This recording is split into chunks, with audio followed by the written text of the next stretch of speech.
I'm so happy. Are you? I'm so happy and dancing. Spirit and nature dancing together.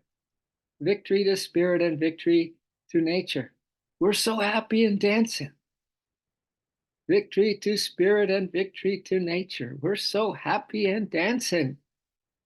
You know, we call this stream this morning in this chapter 12, book 2, God talks to you and me and Arjuna and every being. We just don't hear it, right? We have our mind kind of focused on other things, but we're calling this morning, this stream, the imaging power of the mind. The imaging, the imaging. You know, they say that beauty is in the eye of the beholder. And I think that's a beautiful way to look at if you want to be happy today and dancing, that we kind of have this intuitive imagination going on of a better life, a higher life, a golden age life, a life where everybody is happy and dancing. Everybody is so kind and loving to one another that you feel like you're in a heaven of of incredibleness, the heaven of incredibleness, because kindness is so beautiful. Loving, caring is so beautiful. We really need to take a self-care day today, don't you think, everybody? A self-care day.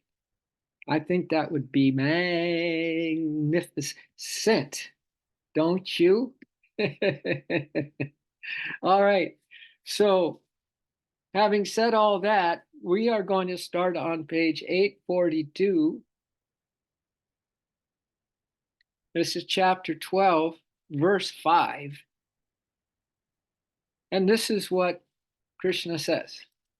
This is what our higher self is saying. Good morning, Vanny. Good morning, anyone else who's come on. Good morning, no matter where you are or and not coming on or whatever you're so-called doing. May your path be strewn with beautiful lotus petals and rose petals, roses to the left, roses to the right, roses front and behind. May it be filled with this gift that your soul gives you today of seeing everything as so beautiful that only your intuitive imagination can make up how beautiful it can be if you are looking at life from the eye of the beholder, from the heart of love, from a heart in love, from a heart that is surrendered to love. So there it is, just a little vibe to get us all vibing together, right? And to be sending and radiating love to one another as we sit here. And if there's any foul play by your thinking mind or your desires for this, or you're just restless, or life is throwing you a curveball, whatever it may be, chuck it. Just chuck it away or just leave it alone. It will disappear. An unrecognized visitor will flee, okay? And let's just be dreaming of a beautiful, beautiful moment. You know, I found this little thing before I came on, before we go to this verse 5. And it's just another remembrance of the eternal now loving presence. Just this moment, right? Just this moment. And it says the greatest teaching is now. This breath, this heartfelt sincerity to feel love and give love to right now, right? This idea of this heart lover that we all have in the heart center, where it is just loving us with every inhale breath, unspeakably, unconditionally. And the soul is responding in kind on every exhale breath and loving that heart lover even more. And there it is. She loves me more, right? Or you love me and I love you more. And then she says, no, I love you more. No, I love you more. And it's back and forth, just like that. What a beautiful day that would be. So the greatest teaching is now. Put that one on. Wear that one. Be happy in that and dancing in that. Where is your heart? Place it on love now, and your place in paradise is guaranteed. Place your heart on love now, and your place in paradise is guaranteed. This portable paradise that Yogananda says every being walks around with, a portable paradise, rather than a living hell, a living depression, a living anxiety, right? A loving, a living running away from the goal rather than running into the goal. The past cannot be lived again, so why keep reliving it? The future is not yours to see, so why keep looking for it?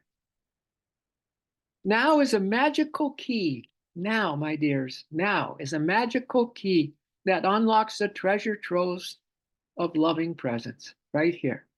So much love. Your generation and generations are loving you right now. The holy ones are loving you. Your divine team are loving you right now. Your soul is loving you right now. And we say we don't have any feeling in our heart to be loved right now and to give love. Come on, use some intuitive imagination. Now is a magical key that unlocks the treasure troves of loving presence. Now is the door. Now is the door to the fulfillment of all your noblest dreams. Right now is that door to the fulfillment of all your noblest dreams fulfilled.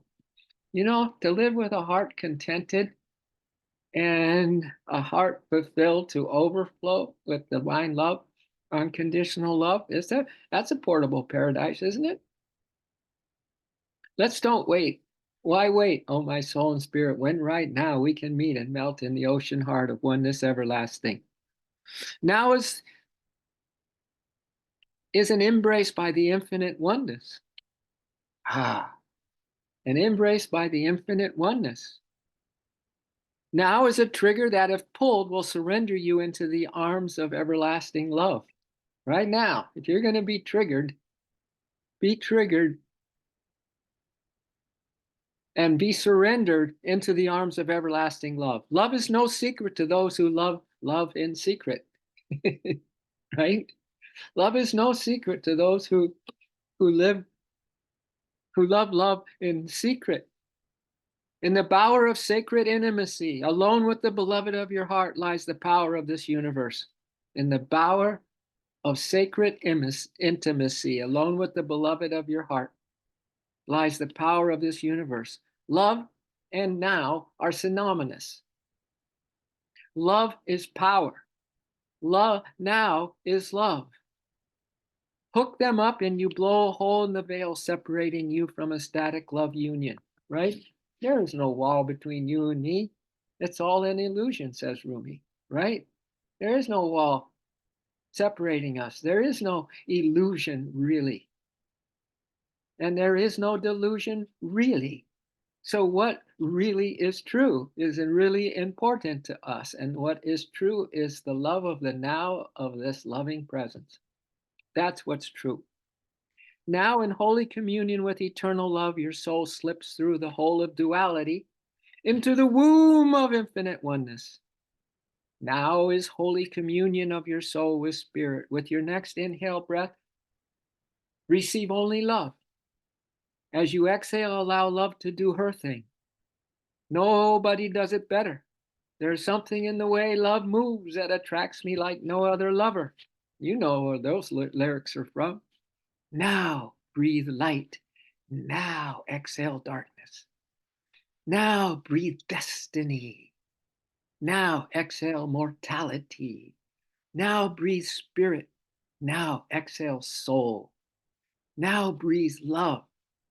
Now exhale love. With life as short as a half-taken breath. This is a Rumi quote. With life as short as a half-taken breath, don't plant anything but love. And in another place, he said, once you understand this secret of the universe, and I just talked about the secret of this universe, right? Of life itself. Once you know the secret of this universe, he said, there will be only one companion that you have, and that is love. Just one thing on your mind and heart: love. One purpose for today: love. One condition, and that is unconditional love. All right. Here is verse 5. So, are you ready for this, my dears? Thank you for coming on. Thank you for being so daring do and bold and bodacious this morning to come on the Gita Express to the infinite bliss unmanifest. Really, I mean that. Here's verse 5. Those whose goal. So we're back on, the scientific approach step by step, so we enjoy and smell the roses along the way of our journey of awakening, or we're going to go straight into the infinite bliss on manifest, beyond the beyond, the transcendental absolute. And this is a verse about that transcendental absolute. Last week we talked about that the yoga, the wise ones are inviting us to take the route that is smelling the roses along the way, that scientific step-by-step process, right? That one moment at a time process, that living in the eternal now loving process, now loving presence process. Those whose goal is the unmanifest, this is it, those that are going to go for it, right? That just don't care about nothing except they want to go home to the transcendental absolute and be in that blissgasm unceasingly, ever newly, in eternity, forever and forever. Those whose goal is the unmanifested, though, increase the difficulties. Arduous is the path to the absolute for embodied beings. Arduous is going for that, transcendental absolute, the end goal, samadhi bliss, is arduous for those that are embodied. All right? Now, these are some good reasons why it's arduous. Yogananda's comment: the path of the worshiper of the unmanifested infinite is very difficult because the devotee, here's why it's difficult, my dears, because the devotee has no support. We have no support, and this is the title of our stream this morning. The devotee has no support from the imaging power.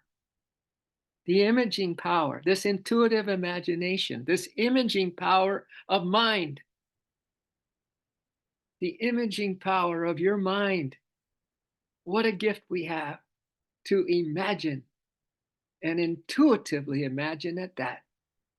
Worship, because worship implies an object of veneration. We need an object of veneration. And we're not talking about the transcendental absolute, because we live it with form, right? We're in a form, we're embodied. So to say to someone, oh, love the invisible, intangible, unspeakable, right? We had those words last week. Unmanifest, right? Come on, give me a break here. Life is hard enough. Worship implies an object of veneration that holds the attention. What is your object of veneration? Choose one this morning, right now. What is it? Is it Divine Mother? Is it the gurus lined up one after one? And you go in for the hug, and then you just go in reverse and hug back, and then just keep hugging and being embraced by the masters, the ones who are your guardian and your guardian angel, right?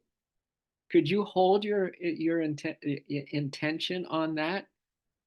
This object of veneration that you're choosing right now, can you just hold steady, my dear, steady as we go, right? Worship implies an object of veneration that holds the attention and does this. Buenos dias, Marta. Marty, buenos dias. Okay, buen dia. Yes, I think that meant good day, right? Good day, good on you to you. Worship implies an object of veneration that holds the intention and inspires reverent devotion. Everything is spirit. Everyone is spirit. Everyone is sacred. Everything is sacred. Inspires reverent devotion. A God of manifested qualities, whether they're good qualities or not so good qualities, or compassionate qualities, or just plain rudeness qualities, we now know to just embrace the whole lot, which is an inside job, which is going to take a lot of imaging power of your mind, right? To have a good day today when it isn't, when something is bugging you, when something is on your mind. And of course, we carry with us PTSD. We carry with us that we're bipolar. We just don't know that because we're divine animals, as Yogananda says. We have the PTSD from all the past lives, open wounds that we still carry around, but we don't realize it. And we get quite upset when a like that we have is frustrated or a dislike is in our face. Right? We want that to get out and we want the like to happen. But in either case, they don't go away. So, how are we going to have paradise going on within us unless we have this incredible imaging power of our mind that just wants truth and nothing but the truth? The formless unknown does not well serve the purpose for most mortal minds. You got it? The unknown. The formless unknown does not well serve the purpose for most mortal minds. This is where we can cater to our mortality, okay? He who is born in a world of forms, or she who is born in a world of forms, can scarcely attain a true formless, can scarcely attain a true formless conception of spirit. Not easy to have a true formless conception of spirit, right? Something about it, though, I love it because I love a challenge. I love something that people say, no, this can't be done. It's too hard, too difficult, right? I kind of love to kind of give it a shot, though. That's why I love that always in my meditation, I'm there with the transcendental absolute, like I'm one-on-one with the most personalized aspect of God, right? And it is the most, in some ways, impersonal aspect, but I love being with it just because. It's just what my spirit is. Worship of the indescribable, therefore, automatically presupposes the actual experience of the infinite. All right. So to understand the transcendental absolute, you have to have had the experience of it.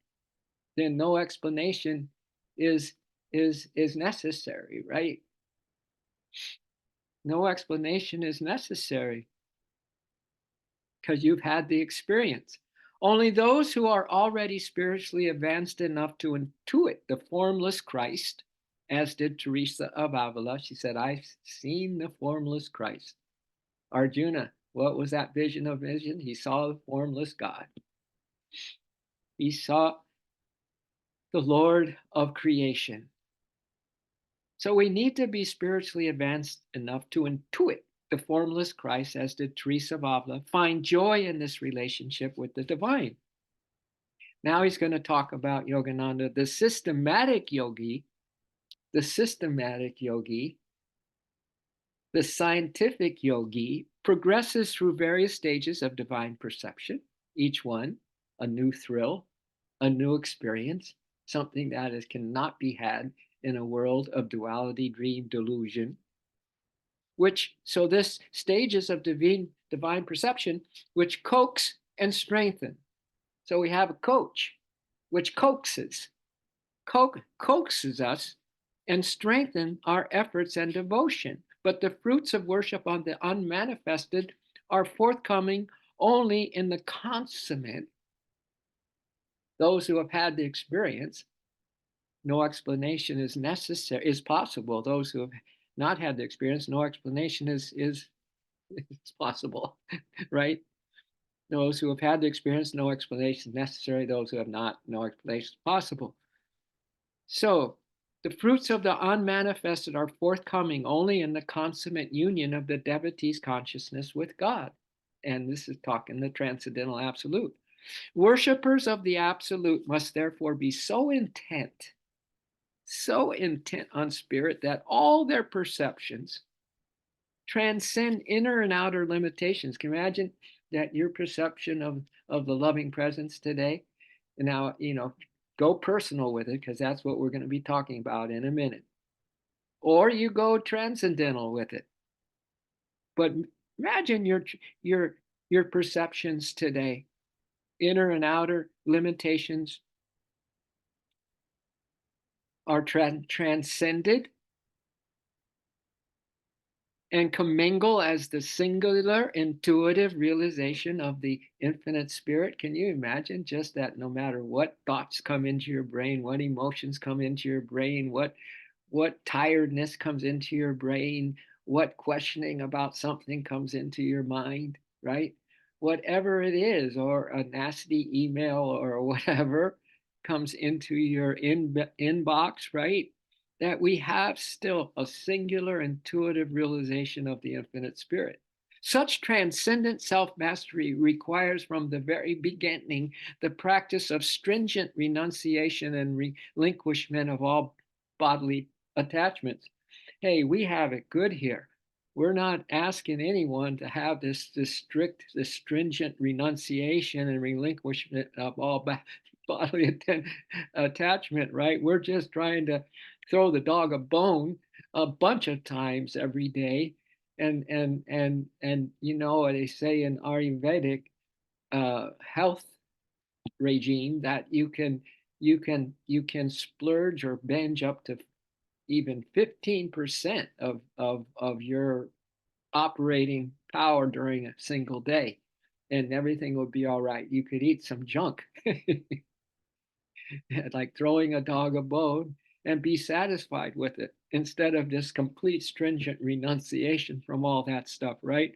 See, total relinquishment of earthly identifications is hard.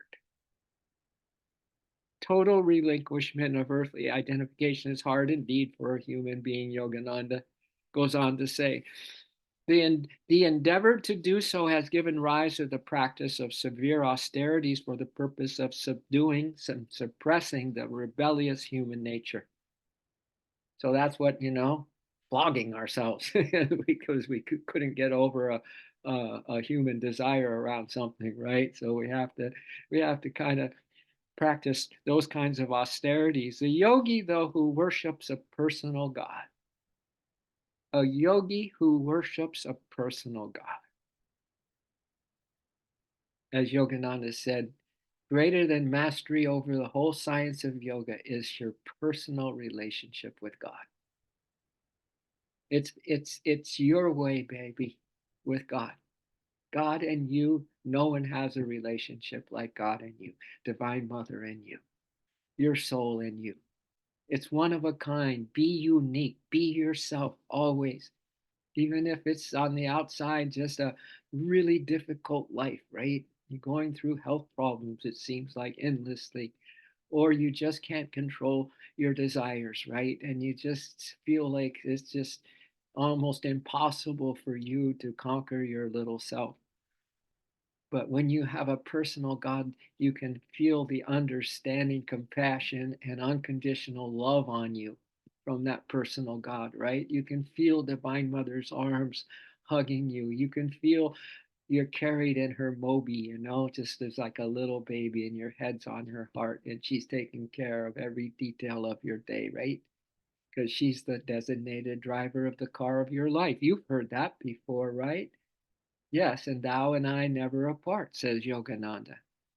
The yogi who worships a personal God, on the other hand, utilizes step by step methods of realization by which she and he progress gradually and naturally. Gradually and naturally. This is a natural process. This is on a totally organic process toward his goal. Isn't that more practical for us, that even us that are really not practical, like myself? I'm just like, go for it, man. Go for it, right? Well, how about step by step, science proven little baby gigantic steps, right? And enjoying every little moment of it, right? Relating everything, good, bad, or ugly, back to your beloved, heart lover, let's say. So it can become enjoyable, my dears. This whole path is not a funeral service, Teshwar. It's not about sadness. It's not about, oh my God, it's so hard.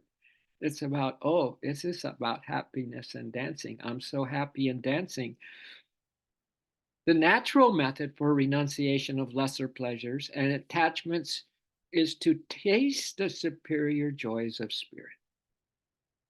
Is to taste the superior joys of spirit. And all of a sudden, the worshiper of the personal God finds all around him and within the inner temple of her and his consciousness constant reminders. All of a sudden, there's constant reminders of the immanence of God, which fill our hearts with divine love and joy without courting the hardships of renunciance life of rigorous asceticism. The yogi loves God so deeply. Here's our line for today. If nothing else, the reason why maybe your soul got you on this stream is for this quote.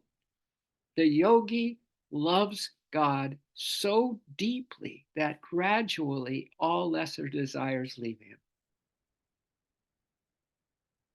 The yogi loves God so deeply that gradually all lesser desires leave him. An unrecognized visitor will flee, right? Yogananda said, I had many flaws, many flaws. Imagine an avatar saying that. I had many flaws, but my love for God was greater. There it is, this personal love affair with the beloved, your heart lover, specifically only your heart lover, no one else's, your heart lover, your God lover, right? You make it up, you dream it up, baby. Into the arms you go, into this just bliss connection, right? Happiness connection, peace and contentment connection. I have another little reading for you, just another uh, daily download of divinity. I call this just for a day. Just for a day. Let's practice this, okay? I mean, this is why I'm reading this particular one, because it's the idea for today. Just for today. Let's practice this. Let's practice amazing imagery of the power of our mind. Power it up. This amazing, like, love is in the eye of the beholder, the one from the inside, your soul self guiding you to have incredible, happy, contented attention on the love affair with love itself in your heart space. Just for a day, do everything that reminds you of God. Just for today. And when you forget, immediately remember God again. All right? Just for a day, soul sail away from painful entanglements and ride into the sun of shining well being, and wrapped in oneness with everyone on our blue planet who are seriously suffering physically, mentally, emotionally, and spiritually. Your happiness goes a long way, my dear. You're going for it in the most intimate, personal way and in the most transcendental way, whatever way. Maybe it's a game, maybe you practice both, maybe you don't, but you follow your heart at all costs, okay? Just for a day, walk with God and smile with the angels and your team around you. Just for a day, say thank you for every bite of food and drink of water you are blessed to have. And do so holding the love of all those hearts that today are without food and water. Just for a day, take a break from judging yourself. You need a break from that? And trying to please others and do and be what's best for you. You, the soul, the unique soul. No one's like you. No one has a face like you. No one has a brain like you. This is why we will never be able to truly understand each other. So why would we get so upset when we don't? And even mad when we don't understand. It's built into the design that human to human will not understand themselves until they have a more power of that mind of imaging the truth. When we're not experiencing the truth, when we haven't had one experience of truth, right? We still use our intuitive imagination to drum up the best day of our lives just for today. Just for today, practice ahimsa or nonviolence and cooperation with those souls who decide to side with that part of delusion that wastes precious time with worldly distraction instead of savoring every golden moment with God. So we even use our newfound paradisical powers within us, this portable paradise within us, to understand and not only tolerate, but to have compassion and love for those that normally, for who knows how many lifetimes, just pushed every button in our system, right? Or for sure a dislike that we really disliked, and there was no way anyone was going to convince you otherwise. All right. And finally, I talk about what is a love mind, what I call the love mind, which means your mind is in your heart. A love mind is too busy probing deeper and deeper into the love of now.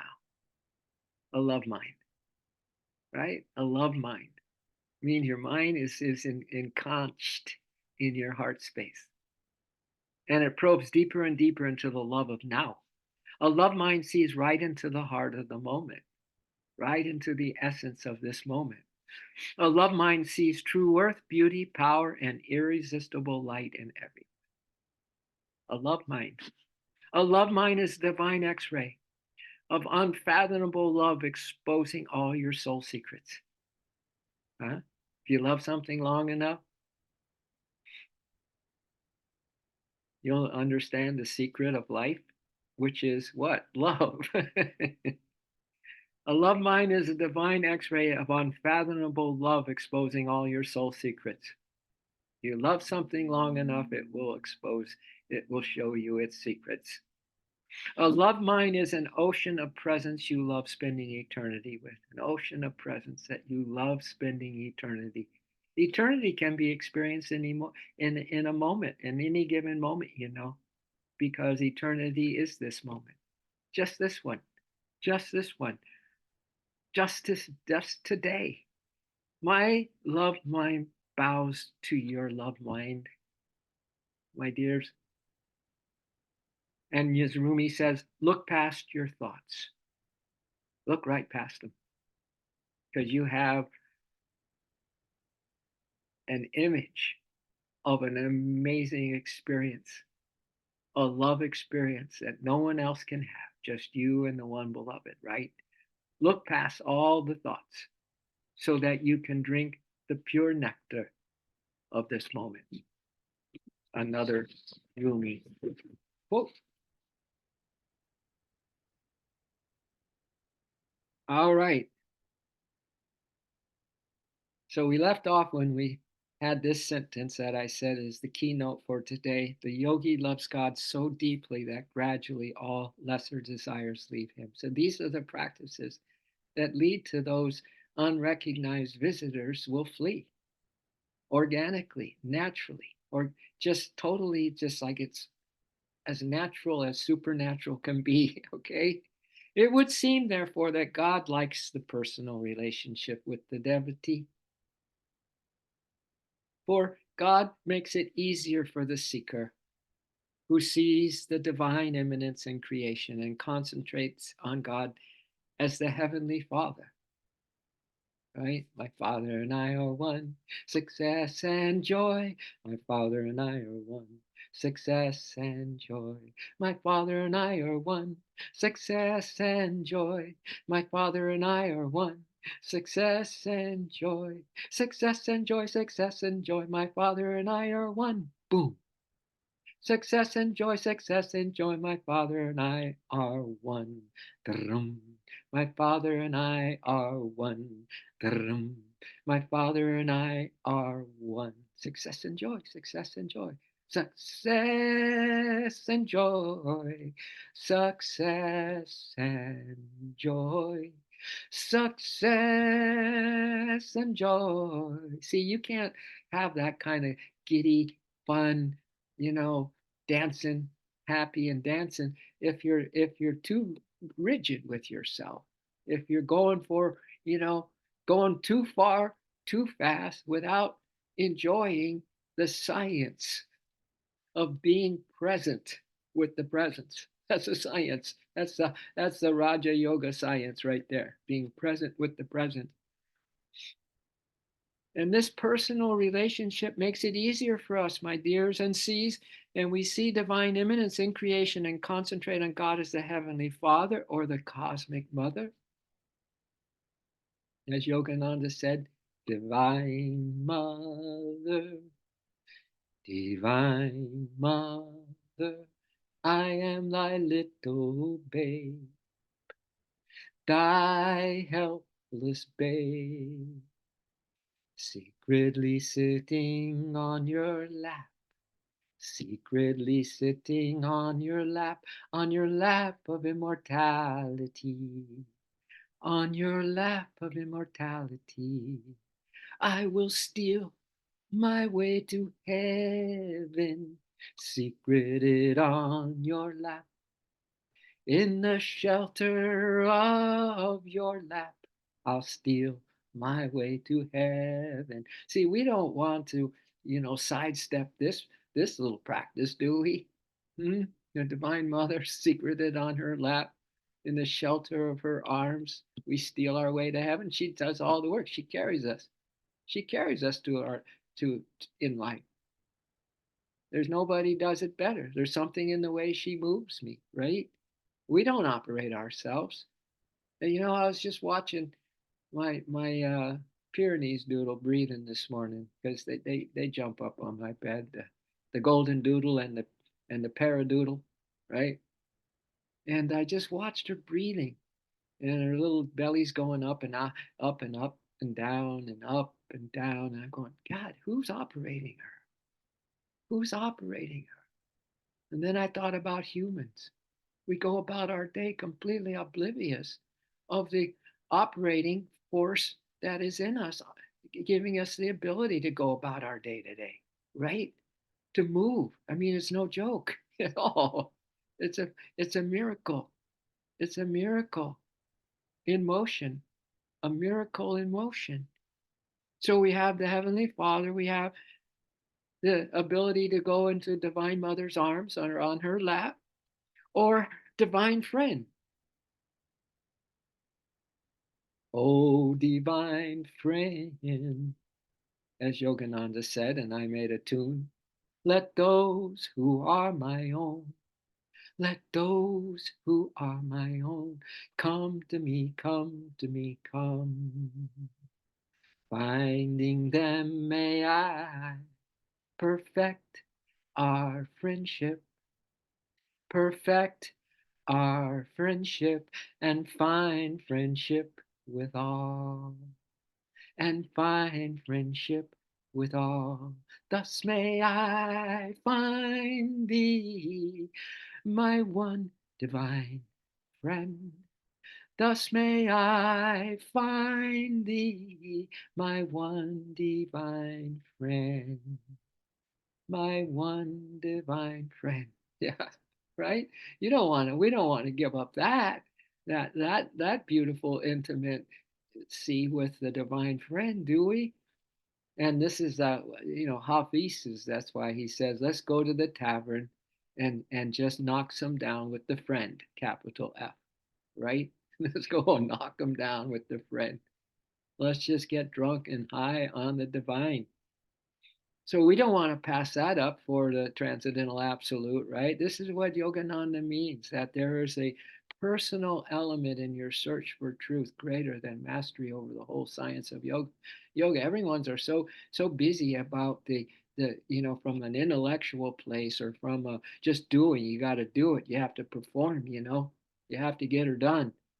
That they forget that is the opposite. No, we got to let go. We got to allow this to happen.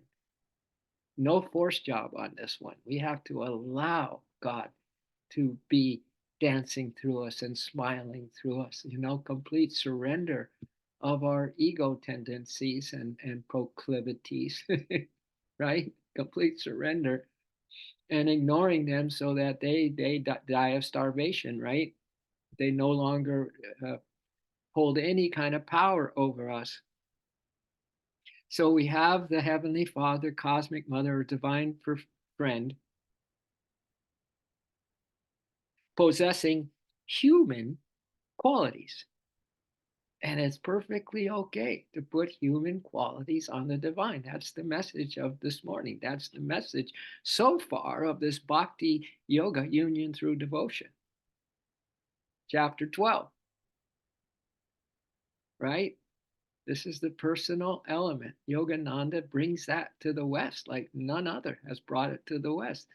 This personal relate. Of course, like someone like St. Teresa of Avila, St. John of the Cross, and St. John, or the apostle of Christ, John, the apostle, disciple, he always just was just putting his head on Christ's shoulder. He never, he was just such a bhakti yoga. It was incredible.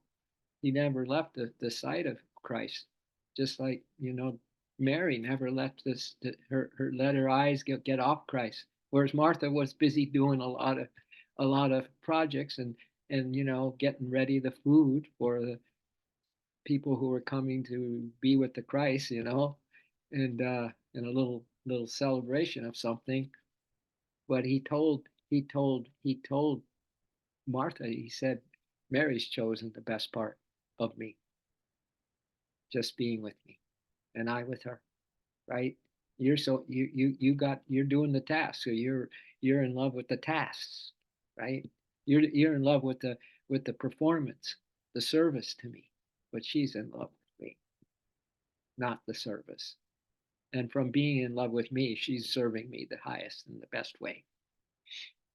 Or just as in slumber, the unseen, formless human consciousness can shape itself into dream images, like when we dream at night, so the formless spirit, as the creator God, can inform his consciousness into any manifestation, get a load of this, dear to the devotee's heart.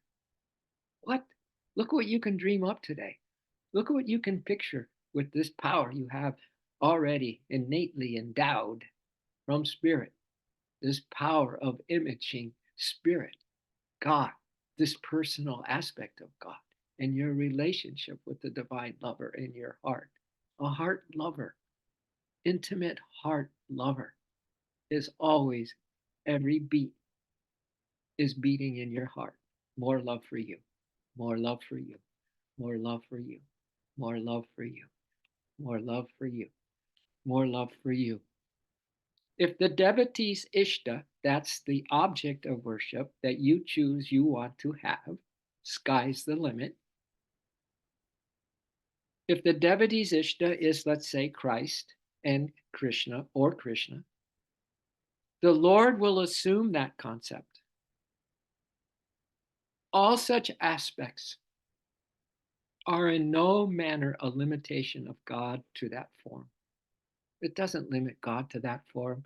It doesn't limit God to your, in this case, your likes, the way that you want to experience God, which is a good thing, right? He will never be limited by that concept. All such aspects are in no manner a limitation of God to that form, but are like windows, rather like windows.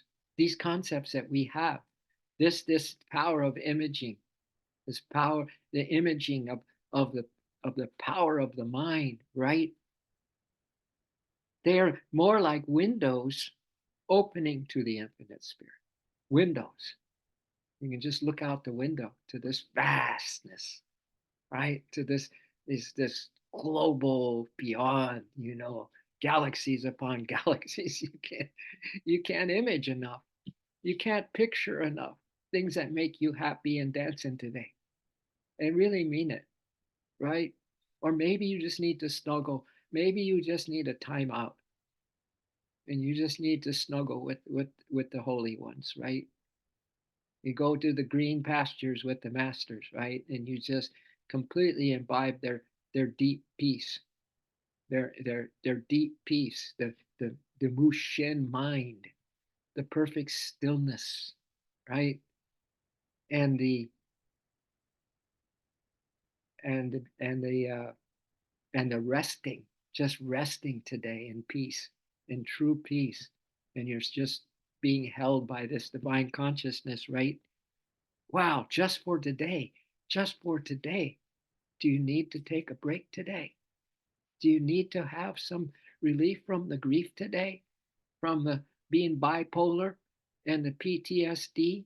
We have no idea of what we're carrying around in here. Either the demons, we kind of know what our bad habits are, but we don't know all of them. There's some scars that are still hidden there. And the soul qualities that have already kind of sprouted a little sprout, right? We have no idea what's happening inside of us. And this is the time to explore in the most beautiful way. Take time to be alone. I love this word alone. Alone. So it's almost like all, and then one, all one. To be alone with the one, right? Just you and the one in intimacy. And only your soul, your heart, your particular uniqueness, your specialness, your light that is light like no other light. We all have light. We have a light right here. It's always on. The love light is always on, right? Yeah. So you kind of getting the the draft this morning, huh? The vibe this morning. It's manageable, right? It's palpable, right? So all such aspects, anyone that you can dream up, my dear, is not a limitation of God to that form, but are rather like windows opening to the infinite spirit. How are you? How is this all? How is this fitting you? Your infinite, ageless age, right? And your size, which is omnipresent, all encompassing, all pervading. How are you feeling? Are you feeling fit for the infinite? But let's get fit for the infinite. Let's get fit for the infinite. You. Let's get fit for the infinite. You. Let's get fit for the infinite. You. Let's get fit for the infinite. You. Springing into my heart. That's beautiful, Narayan, because spring is right upon us, ain't it? Good one. All right. Are you all ready for verses 6 and 7? Let's keep moving along. But those who venerate me, venerate, venerate me, giving over all activities to me. See, all God is saying, give it back. Give me back your pain. Give me back your frustrations. Give me back your seeming lack consciousness. Give me back that you just seem to lose it for a moment, emotional upset of some kind, right? Or you said, or you swore to somebody today and you got pissed off, a good old piss off, right? You got pissed off, a good bout of that. But give it all. Give all those activities to me, thinking of me as the sole doer. I'm the one that allowed that to happen to you. You can almost just start laughing, maybe a crazy little laughter like this hypnotist is teaching people to do, that when they have a voice, one of those voices in your head that is not leading you into a very happy place, right? He says, come back with another kind of voice to it. and it won't know what to do because you are sending a message to that voice like I don't need you. I just laugh at you. You can't hold anything on me anymore, right? So, but those who venerate me, giving over all activities to me, thinking of me as the sole doer, contemplating, contemplating me by single-minded yoga, contemplating me by single-minded picturing of the most beautiful scene today in your mind's eye, or scenes today. No matter where you go, you are so resilient and so creative in making a beautiful scene. Like you just reframe things through your intuitive imagination, right? Isn't that beautiful? And you live in this beautiful paradise within yourself. Doesn't that make sense? Each chakra is a paradise. It holds divine consciousness, as you know, right? So you can take refuge in any one of those chakras at any time, anywhere. You can just take turns with those chakras. You can spend eternity in the reality of you and be happy and dancing the whole time, my dears. So contemplate me by single minded yoga, remaining thus absorbed in me. Indeed, O offspring of Pritha Arjuna, for these whose consciousness is fixed in me, I, before long, their redeemer, I become before long their redeemer to bring them out of the sea of mortal births and deaths. I'll pull them out.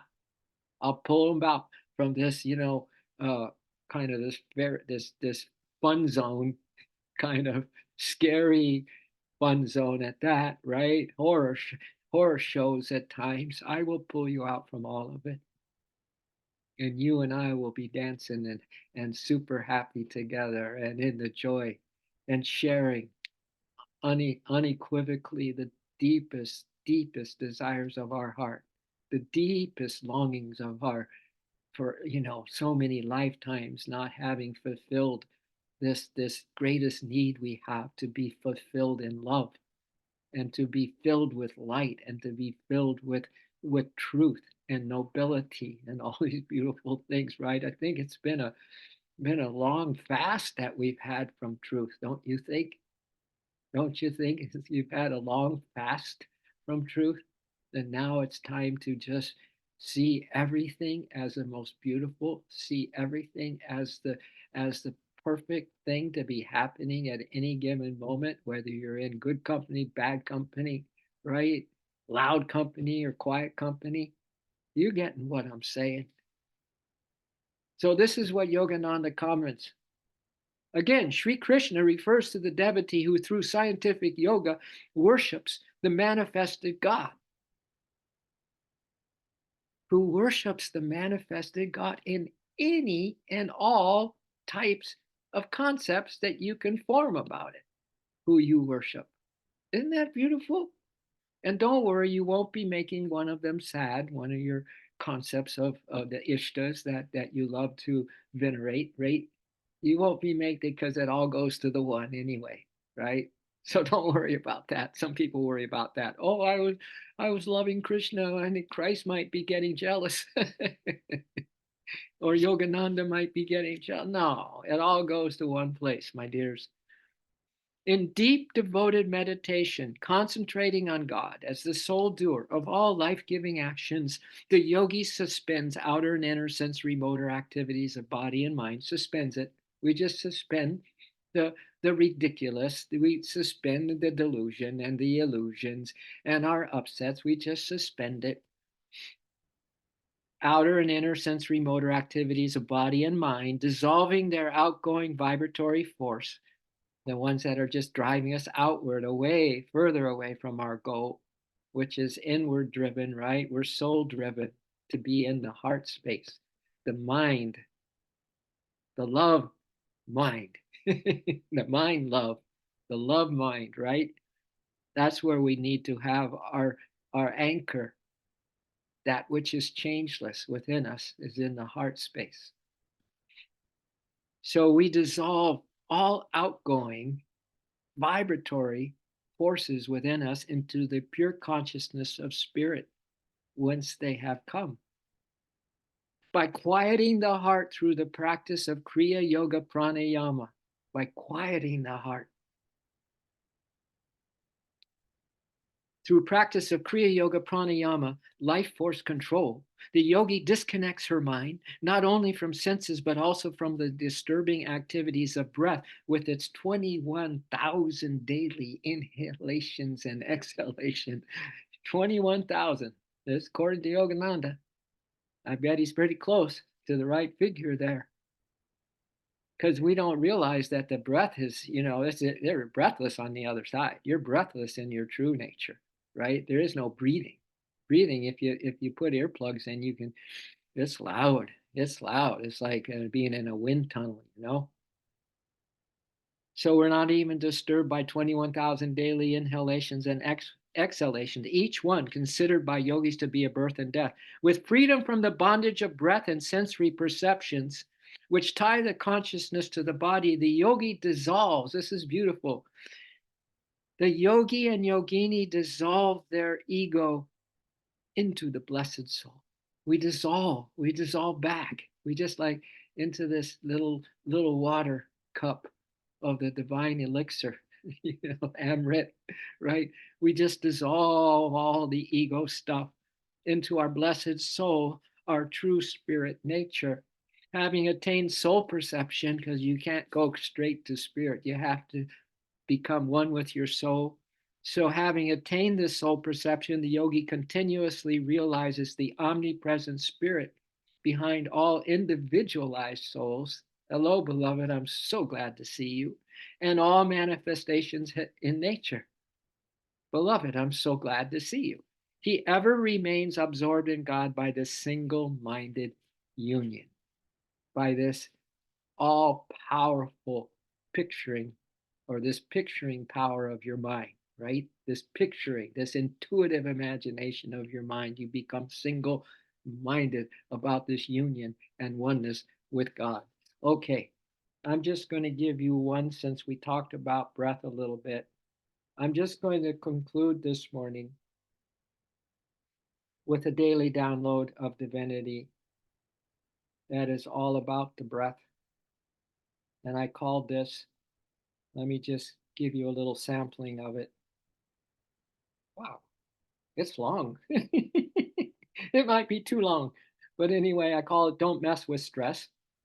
But it just ties in and does give us another angle in on everything we talked about this morning. It says, don't mess with stress. Don't mess with stress. The entire science of yoga comes down to how slow and deep you can breathe. Remember, it says if you slow down your breath, was what Yogananda says. You start slowing down your breath through pranayama. You start to disconnect your mind, not only from the senses, but from the disturbing activities of breath with its 21,000 daily inhalations and exhalations, right? The entire science of yoga comes down to how slow and deep can you breathe and how much and deep can you love? The mind love. A slow diaphragm breath started by a serious pushing out of the belly and continuing up to expand the chest and throat is enough in anyone's stress-making human life to give them, even in their worst moments, a fighting good chance. That chance increases, of course, as you exhale the breath slowly and deeply and squeezing in your belly and abdomen slightly at the end. One full diaphragm breath begins to shut down the constant swirling of left brain activity, which generally causes a vicious cycle of uninspiring thoughts and energy zapping feelings. One full diaphragm breath done in succession of breaths begins a marvelous process of rebooting your moods or giving them the boot. Rebooting your moods or giving them the boot and bringing in more energy, upgrading the vibrations of thoughts and feelings, and eventually reframing your entire outlook, picturizing through the power of mind, picturizing truth, right? Picturizing your intimacy with the divine beloved, your heart lover. So if we can keep upgrading the vibrations of thoughts and feelings and eventually reframe your entire outlook on what could have been another exhausting, lost at sea day, now it's absolutely imperative to bring into the breath all the love you can possibly muster up, even if it seems impossible to love because of the stranglehold stress has on your mind, heart, and energy. Initiate the desire to love anyway. If you keep breathing the deep diaphragm breath and keep desiring to love against all the odds your mind has placed on you, then all of a sudden a dark cloud will disappear from in front of the sun and your day and perspective will be much brighter. Not only that, but the deep diaphragm breath and desire to love will commence on their own more effortlessly, effectively, and in a zone just as if your divine nature just kicked in to take over the process. The barnacles of troubles, anxieties, undue fear, due to lack of trust and faith, never survive in the fresh waters of a soulful life. A soulful life is a grand adventure of breathing slowly and loving deeply.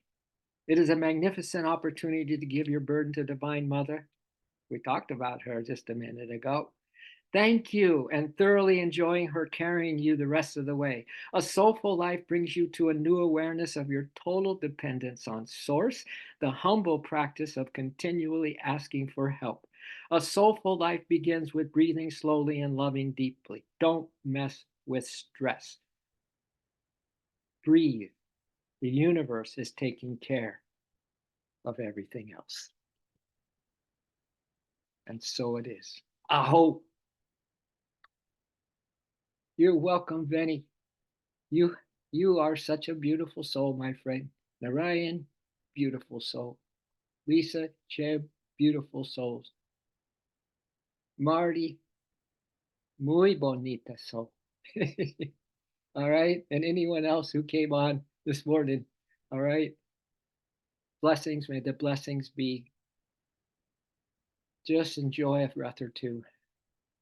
This miracle, how this is happening at all. This breath of life, this breath of spirit, this breath of bliss. Have the most beautiful, imaginative, beauty, beautiful, a beautiful way of looking at things today, because beauty is in the eye of the beholder. Om Shanti, Shanti. Amen.